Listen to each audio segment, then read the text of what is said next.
आज इस वीडियो में गरुड़ पुराण के रहस्य के बारे में बताता हूँ। गरुड़ जी भगवान विष्णु से जीव आत्मा के बारे में प्रश्न पूछते हैं कि मनुष्य के मृत्यु के बाद आत्मा कहाँ जाती है।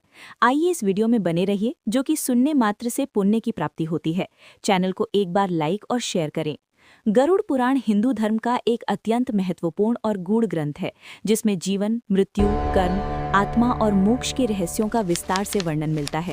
ये ग्रंथ मुख्यतः भगवान विष्णु और उनके वाहन गरुड़ के बीच संवाद के रूप में प्रस्तुत किया गया है। इस संवाद में गरुड़ जी द्वारा पूछे गए प्रश्नों के उत्तर में भगवान विष्णु जीवन के गहनतम सत्य प्रकट करते हैं। ये संवाद केवल मनुष्य के जीवन को सही दिशा देने वाला दार्शनिक और नैतिक मार्गदर्शन भी है।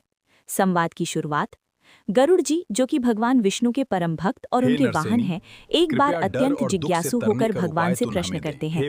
वे जानना चाहते हैं कि मृत्यु के बाद जीवात्मा के साथ क्या होता है, पाप और पुण्य का क्या फल मिलता है और मनुष्य को जीवन में कैसा आचरण करना चाहिए। गरुड़ जी का प्रश्न अत्यंत सरल लेकिन गहरा था। हे प्रभु, जब मनुष्य इस संसार को छोड़ता है तब उसकी आत्मा कहाँ जाती है, उसे किस प्रकार के कष्ट या सुख मिलते हैं। भगवान विष्णु मुस्कुराते हुए उत्तर देते हैं कि ये संसार कर्मों का क्षेत्र है और प्रत्येक जीव अपने कर्मों के अनुसार फल प्राप्त करता है। आत्मा और शरीर का संबंध। भगवान विष्णु बताते हैं कि शरीर नश्वर है जबकि आत्मा अमर है। जब मनुष्य की मृत्यु होती है तब आत्मा शरीर को छोड़ देती है, जैसे मनुष्य पुराने वस्त्र त्याग कर नए वस्त्र धारण करता है। वे कहते हैं कि आत्मा अपने कर्मों के संस्कार लेकर आगे बढ़ती है।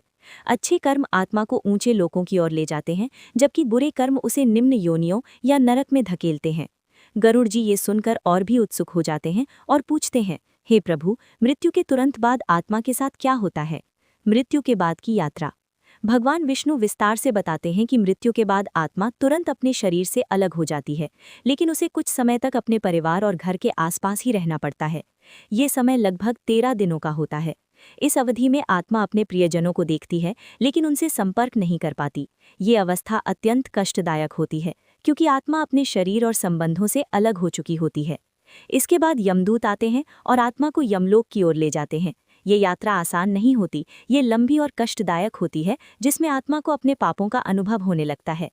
यमलोक और न्याय प्रक्रिया। गरुड़ जी पूछते हैं, हे प्रभु, यमलोक में कर्म का महत्व। इस संवाद का सबसे महत्वपूर्ण भाग कर्म का सिद्धांत है। भगवान विष्णु स्पष्ट करते हैं कि कोई भी कर्म व्यर्थ नहीं जाता। हर छोटे बड़े कर्म का फल अवश्य मिलता है। वे बताते हैं कि अच्छा कर्म अच्छे फल देता है, बुरा कर्म दुख और कष्ट लाता है। इसलिए मनुष्य को हमेशा सत्कर्म करने चाहिए। गरुड़ जी इस ज्ञान को सुनकर कहते हैं, हे प्रभु, अब मैं समझ गया कि